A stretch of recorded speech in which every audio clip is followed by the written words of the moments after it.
Welcome Forex traders to this video analysis brought to you by Admiral Markets, where I take a look at the dollar, whether it is indeed moving to support. And we'll take a look specifically at the euro dollar, pound dollar, dollar yen, and AUD USD as usual. But first of all, this disclaimer explaining that this video analysis may not be suitable for all attendees. To get the corresponding info, please visit admiralmarketsglobal.com, select your country of residence, and contact an appropriate entity.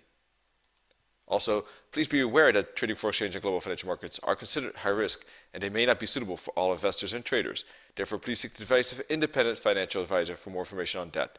This video analysis is for educational purposes, and by continuing watching this video analysis, you agree with the disclaimer, you can always request that via admiralmarketsglobal.com.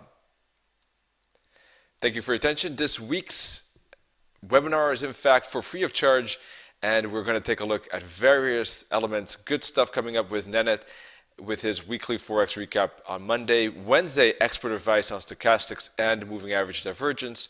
I myself am going to take a look at moving average trading as well on Tuesday. And Wednesday, we take a look at strategy. And the Pro Learning Labs on Thursdays are going to take a look at trend lines. Are they obsolete or a thing of the future?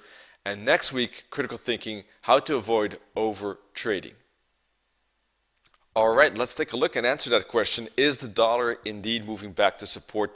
And can the dollar therefore rebound back up in the bullish trend after hitting that support? And in that case, of course, that would be bearishness on the pound dollar potentially.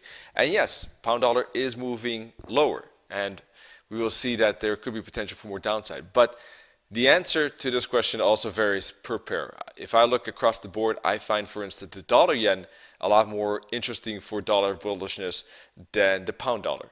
And one of the reasons is on the 4-hour chart, for instance, we see divergence between these bottoms. If we zoom out a bit, you can see the divergence here between these bottoms. And if we connect them, for instance, like this, and connect the tops as well, you can see the price is moving in a channel like that. That's all neat and good, and the downtrend channel is nothing actually wrong with it. It is a bit shallow though on its angle side, but there is divergence, multiple divergences on this 4-hour chart. So I would be, despite the downtrend, despite the clear fact that it is moving lower highs, we could of course also see the potential here because of the shallow angle and the divergence for price maybe to retrace higher. So if it would get maybe, for instance, up to this resistance top, this green line, perhaps even up all the way to the top of the channel, those are still good bouncing spots for downside continuation. But for the moment, I prefer the dollar yen, and let's take a look at that one. And this is that daily chart here, and you can see a lot of momentum, aggressive upside here, very strong 1,000 pip, 1,100 pip rise within 16 days. Compare that to the previous rise of about 900 pips in, well, what is it, 54 days. It's obvious that this recent climb has a lot more momentum than the previous. So obviously I'm still looking for that uptrend continuation. I don't see any divergence between the oscillator as well. So I am still okay with the same plan as last week, in fact, putting a fib on this and looking for longs at the 23.6, 38.2 fibs. We're actually at the 23.6. However, as a confirmation, I'm looking for some candlestick pattern confirmation, preferably on the 4-hour chart, to confirm that the price is respecting these fibs. I would expect the price not to go below 113 though at this point, the 38.2 fib. And that would be the last bouncing spot I would expect before price moves up to 117.40, which is the minus 272 target. If price does break below 113, then, well, it could still be bullish, but it's certainly not doing as I would be expecting. And that would be the last line up to 117.50 for the dollar yen.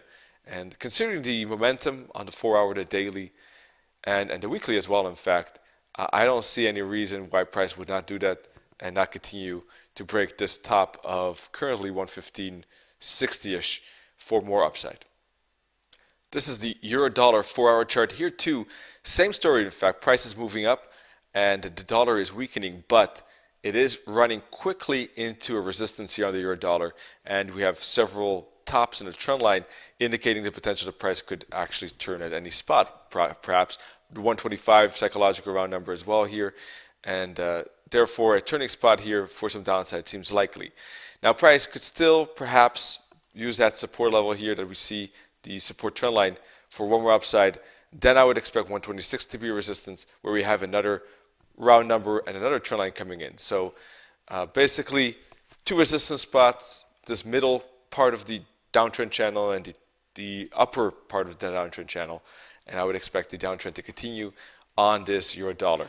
What would be the target? In my opinion, if you look at the bigger weekly chart here, we're actually still in a bigger wedge.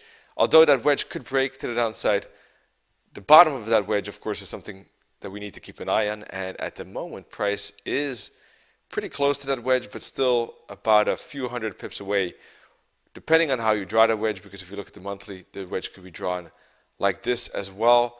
You're going to have 122.20, 121.70-ish as the potential bouncing spot here, 121.50, depending on how one draws it. And if we put a fib like this on this bearish swing low, swing high, then you can see that the minus 272 target is 121.70. That, for the moment, is the primary target of the euro dollar bearishness.